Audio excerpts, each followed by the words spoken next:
విజయవాడలో సేవ చేస్తున్న దైవజనులు రమేష్ పాస్టర్ గారు తండ్రి గారి గురించి ఒక చక్కని మాట చెప్పినాడు. నింద అంటే ఒక వందరా అని గురువు గారు మాకు నేర్పించిన బోధ అని ఆ దైవజనుడు చెప్పడం నేను విన్నాను. పెద్ద పాస్టర్ గారు ఒక ఆయన చెప్పేవాడు, ఒక నింద ఒక వంద అని.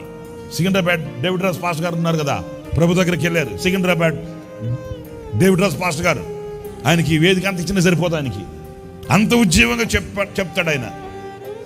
ఆయన గుండెల్లో ఉన్న ఆనందం అలాంటిది.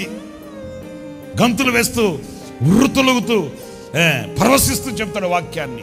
ఆయన చెప్పాడు మాకు బైబిల్ ట్రైనింగ్లో, ఎవరే అవా ఒక నింద ఒక వంద.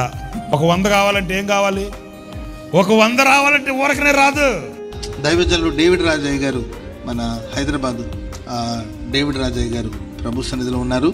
వారు ఎప్పుడు మాకు చెప్పేవాళ్ళు, ఒకప్పుడు ఒక నింద 100 ఆశీర్వాదాన్ని తీసుకొస్తారు. నిందకు భయపడి పారిపోకూడదు, నిందకు భయపడి దేవునికి దూరం అయిపోకూడదు, నిందకు భయపడి నీ భక్తిని పాడు చేసుకోవద్దు, నిందకు భయపడి ఆత్మీయతకు దూరం ఉండకూడదు, నిందకు భయపడి దేవుని సన్నిధిని విడిచిపెట్టద్దు, నిందకు భయపడి పరిశుద్ధతను విడిచిపెట్టద్దు, నిందకు భయపడి సేవకులకు పరిచర్యకు దూరముగా ఉండొద్దు.